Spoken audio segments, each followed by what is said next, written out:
Welcome to the Connecting with Care podcast. I'm Lillie Walker. What does community-centered social work look like when carried out through nonprofits and organizational leadership? In this episode, we explore the systems-level work that strengthens communities from the inside out. Join us as we sit down with Dallas Johnson to discuss community practice. Hello, listeners. My name's Lillie. I'm here with Dallas, and we're going to be talking about community social work. So Dallas, just to kick us off, I'd love to have you just introduce yourself, tell us about your hometown, what your program is, maybe about your undergrad experience. Just give us a little background. Yeah. So my name is Dallas Johnson, and I'm zooming in from my townhouse in Holland, Michigan, though I grew up in a small town called Milford in Iowa near the Okoboji Lakes, middle of a cornfield. I am a online MSW student in the Garland School of Social Work's Advanced Standing program with an emphasis in community practice and a concentration in organizational leadership. Wow, that's great. And what was your undergrad experience? Yes, I went to school at a town in the middle of a cornfield called Baylor University, also a Christian institution like Baylor. I had a really positive experience getting a ministry degree and a social work degree together, so double major. And then I should also say that I'm currently a seminary student at Western Theological Seminary in Holland, Michigan as well, earning my Master of Divinity alongside a Master of Social Work from Baylor. Oh, wow. Super busy guy. Well, thanks for sharing that. I have just a few fun get to know you questions that we'll just kind of run through real quick. So if you had to use one word to describe where you're living right now, what would you say? Right now, snowy. It feels like these past few days, we just keep getting more and more snow on top of the few feet we got immediately after Thanksgiving. And then the trouble is that it gets just warm enough in the day that it melts, and then it snows a little bit more, and then it melts a tiny bit, and then it snows more, and we just can't see the end of it. Wow, I cannot say that I envy Michigan winters, and being in Waco, Texas, it's feeling pretty good. I think it's probably like 65 right now. So, all right, next question. I'm going to tweak this a little bit. What would you say is your favorite maybe holiday tradition that you have? I would say every Christmas, I get with my mom and any of my other family members who are around, and we watch that old black and white movie, It's a Wonderful Life.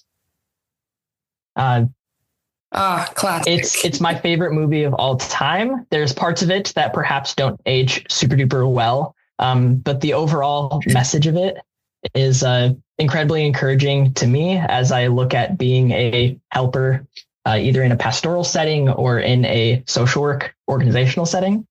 And it's incredibly encouraging.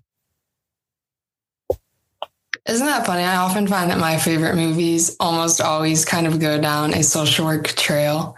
I always kind of end up back in that. So that's funny.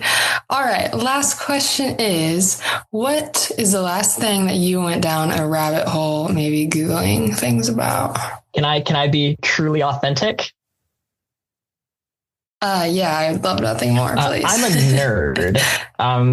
And when I'm not being studious with either of my degrees, I'm playing video games, and I'm watching YouTube videos about technical speedruns of some of my favorite video games, watching streamers, watching how-to guides on how to replicate some of the strategies they use to complete a video game in as short amount of time as possible. It's weird. It's very niche, but it's one of my outlets when I'm not thinking about school or work. Okay. And then I have to ask, what's your most played video game? It probably has to be Minecraft, which is a very 12-year-old answer. It's classic. Okay, well, thanks for that. And thanks for introducing yourself. Really happy that you're here. We're going to get a little bit deeper just about your personal journey into social work and what that has looked like for you. So tell us what brought you to Baylor's online program, and then what brought you to social work in general. Yeah, well, I feel like if I answer the social work question first, that bleeds into Baylor. So can I answer them flip-flop? Yeah, absolutely. I originally went to college just for ministry, actually for youth ministry, because I thought that's where I felt the Lord's calling. But I had enough room in my academic schedule to double major in something. And so I went to my very wise academic advisors in the theology department and asked, what would be the best major to pair with a ministry degree? And he said, if you have the room in your schedule for it, social work would give you so many skills, whether it's with systems theory or interpersonal skills or just trauma-informed care for congregations.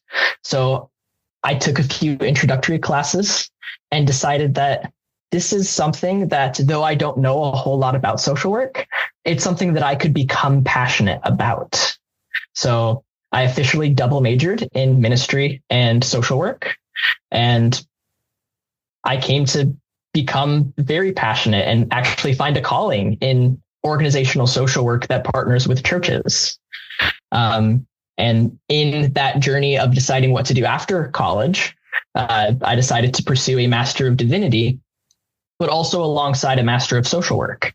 And so when the time came to finally pick a Master of Social Work program, I'm a very pragmatic person. So I went to the National Association of Social Workers directory website with the list of all MSW programs in the country.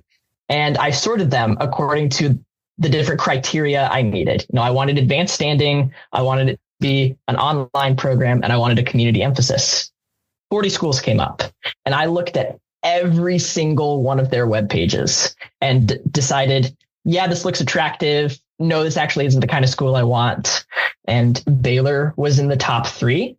And then eventually it was in the top 1. And the rest is history. Wow. So it sounds like you did your research, and Baylor is what you ultimately ended up with. What were some of the things that drew you to Baylor? I really appreciate the healthy integration of faith with professional practice. So it was actually the wording specifically of the 10th competency at the Garland School of Social Work that was really attractive to me, acknowledging not only what should we consider about faith and religion in our social work practice, but also acknowledging the harm that can do too, and walking alongside people who have been harmed by religious institutions or religiously abused, which is also a passion of mine. Yeah. Yeah. That little nuance in there, I think, is really important. And I'm glad you pointed that out. All right. To go to the next question is, how have you grown personally and professionally during your time here at the Garland School? Well, I mean, I have so many more hard professional skills in the area of community practice. I feel like my Bachelor of Social Work did a great job at giving me all of those generalist skills, all of those for a social worker, those skills that sort of embody giving dignity to people, understanding the importance of human relationships and those social work values. The Garland School of Social Work has really done a fabulous job of giving me hard skills informed by those values, whether that's learning how to write a grant application and define an MOU, whether that's learning how to run a meeting of diverse people. For me, I'm always looking at how social work practice can be integrated or partnered with a congregation. And the Garland School of Social Work has given me lots of opportunities to try out some of those. Also case studies, also lots of articles and discussions on how do we integrate social work perspectives while in a congregational, clerical, traditionally non-social worky setting. I've really been blessed by those professional experiences. Yeah, sure. That's great. Well said. Okay. How has your time here shaped the way you see yourself and your career as a future social worker? It's a big question. I think one way it's shaped me is in community practice. You often do the things of a social worker without actually wearing the hat of a social worker, right? You might be the director of this outreach or in the role of a case manager, even though you're not formally a case manager, or a broker of resources. And one thing that the community practice courses at Baylor have taught me is all of the different ways that these social work skills that I've acquired that shape the perspectives and the theories that shape how I operate as a human inside and outside of professional career. And letting those things inform what I do, who I am, whether I'm in a social agency or a collective impact organization that partners with churches. Does that answer your question? Sure. Yeah, I think that's great. I'm thinking maybe our listeners would like to hear maybe what was your favorite course and kind of what specifically did you learn from that made it so valuable to you? Ooh, I really appreciated my community practice courses, Community Practice 1, Community Practice 2, mainly because the culmination of both of those classes offered back to back is a 2-semester long asset map project where you pick a community, usually the one you're living or working in, interning in, and finding where's a strength of that community or multiple strengths in that community that you want to outline and make accessible for your organization, for your community. The project that I got to do was in partnership with my church, actually, because they care about meeting food insecure families with resources. I mapped every food pantry, every food club, every soup kitchen in the reasonable geographic area around the church. And now that's getting printed on flyers to hand out to families who come knocking on our doors so that our pastors aren't expected to know how to make every referral to every other food pantry. So the classes not only gave me a professional outlet to serve and empower the staff at my own church, but also help empower the people that are looking to my church for help. Yeah, and what a great contribution you've made to that, and you also got academic credit for it, so that's awesome. All right, to kind of move on to our next section where we get a little bit more practical, would you describe, you got into it a little bit, but would you describe your practicum site and your role there? Yes, I work at a small collective impact organization in Zeeland, Michigan, called Movement West Michigan.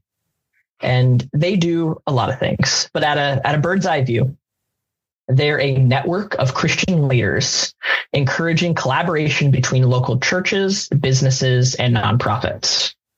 A lot of what we do is working with churches to mobilize them to meet the needs in the community.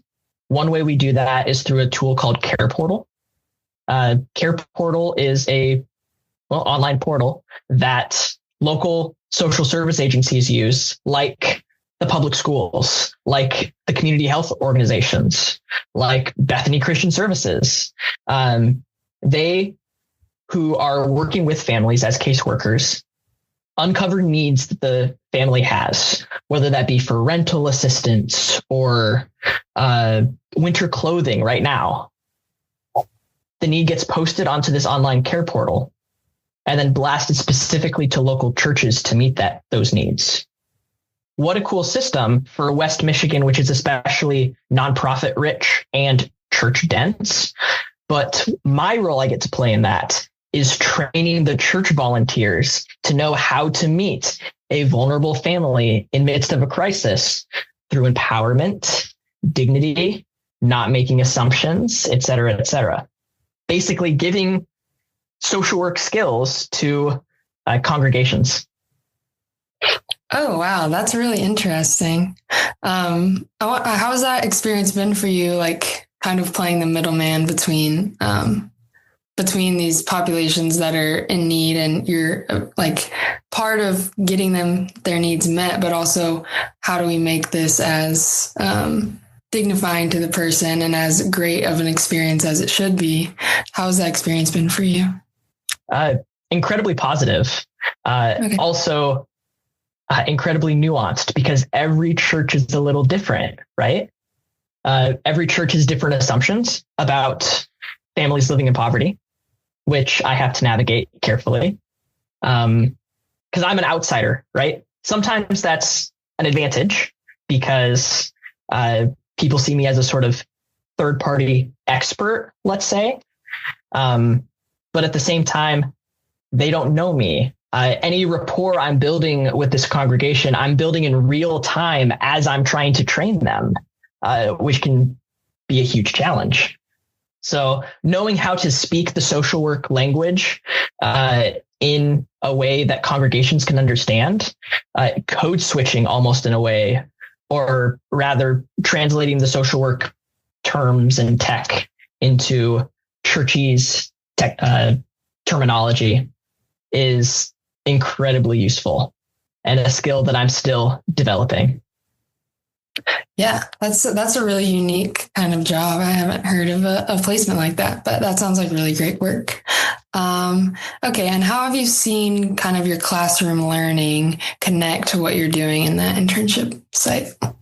Yeah, well, among Care Portal, I also do a handful of project management, some project development, building other partnerships between churches and schools, churches and immigrant families.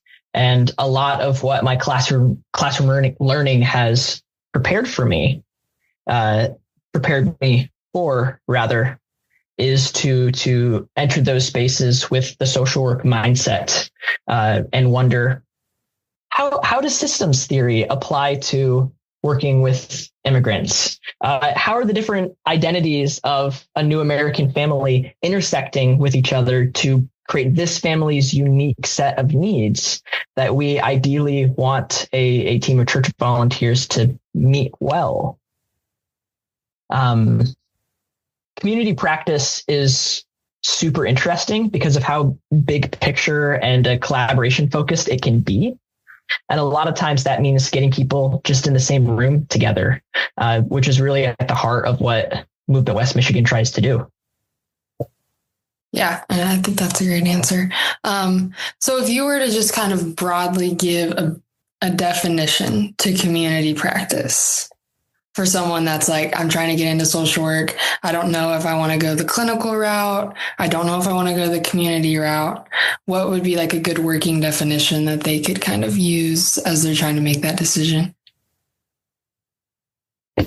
Well, let's imagine what most people think of when they think of social work, which is a social worker at a school or working for CPS who's meeting with individual children or families, maybe groups of people. And let's just zoom out to social workers are providing skills to empower the individual, family, or group. Community practice does that at an even bigger level, where we're looking at the policies that influence the challenges of immigrant families in my community. We're looking at what is communities and schools doing to try and supply winter clothes to children in need. And we're not only understanding why there's a pressing need, but connecting with other organizational partners to try and meet these needs. And the community level bleeds into the organizational level, and I mean, you can even zoom out to the national level, because national policies are influencing my community in a ton of ways. Yeah, that's a great definition. What is something that you wish more people understood about the field of social work as it relates to community organizations and nonprofit work? One thing that I would love more people to understand is community social work is such a broad term that describes so many things. You know, I feel like the clinical definition of social work has pretty neat boundaries of, this is clinical social work and this is not, right? You're working with in behavioral health with a classroom, or you're not, right?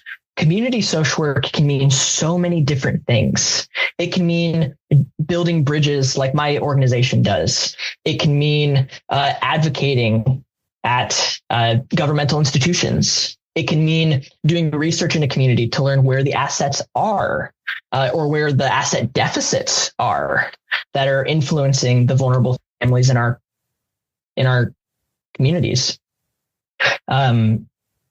Community social work, what makes it so strong and unique and interesting to me is there's so much room to do so many things. You could be organizing volunteers for a food pantry. You could be starting an initiative for churches to love on school staff members. You could be showing up to a city planning commissioners meeting to try and let the city give the okay for this soup kitchen to expand their services into hygiene. It looks different every single day, even at my organization. And I love that. So it sounds super interdisciplinary, like you're working with church leaders, you're working with maybe school administration, you're working with just like such a broad. And so that does make you kind of have to have an understanding of like so many different roles and what they play. And I also feel like it kind of sets you up to be able to go and apply for jobs that aren't necessarily social worker on the title. They're jobs that are like, I don't know, I guess obviously more community focused. And so it's not quite so.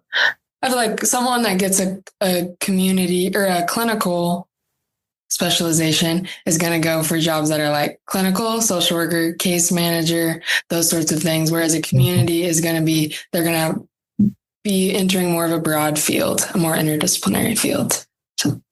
100%. Because if you're working in a community, you have to know who the community leaders are, who the stakeholders are. And that necessitates some level of knowledge about the community and other organizations and collaboration. And that you might wear your hat of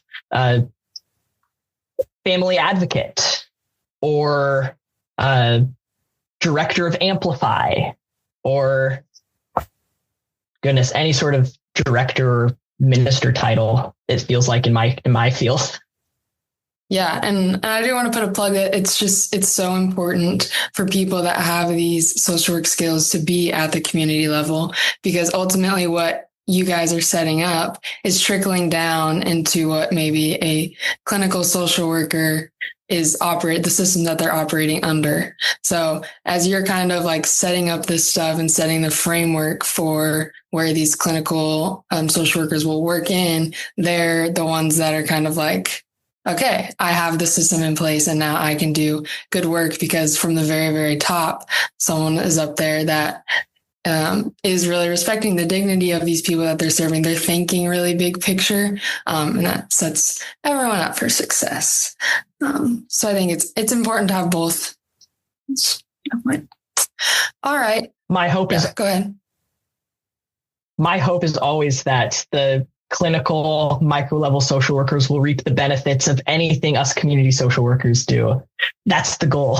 Yeah. Yeah, that's great. All right, Dallas. Well, I've appreciated so much hearing your perspective. Just to kind of close us up, I'd love to hear what advice you would give to someone that's considering Baylor, considering the Garland School, and considering the field of social work. Well, with regards to Baylor specifically, I'd really encourage online and residential students to take advantage of all the opportunities that Baylor offers to you, whether that's for a group mentorship with a faculty member, whether that's serving on some sort of council or committee to get experience in task groups, or saying yes to a podcast interview. I mean, all of these are learning experiences that Baylor offers, which is not always the case at a lot of educational institutions. For someone going into the field of social work, I'd say be encouraged, be curious, be ready to learn, but also know your limits, because we're all finite human beings who can't do everything. So don't pretend that you can. Care for yourself, set boundaries, while also doing good, meaningful work. Yeah, that's such great advice. All right. And then finally, I would love to hear, Dallas, where you see yourself ending up in the social work profession. I know you mentioned that you love to work with church congregations. So where do you see that going? I mean, in the short term, I really see that in a continuation of my work in community nonprofits that partner with churches, particularly in Midwest America, where there's a lot of overlap between these nonprofits and churches, but also getting to be the one who challenges both of these institutions a little bit to know, well, what can a church offer uniquely? And okay, churches, how can we do this with a little bit better perspective on who the poor are and what empowerment means? Yeah, that's great. And I think you have obviously some really great skills to bring to that field in that area. And I've been really encouraged to hear your perspective. Thank you, listeners, for tuning in, and sic 'em Bears. Dallas reminds us that social work is not only person-centered, it's community-driven. Join us again for more conversations about the intersection of service, advocacy, and leadership.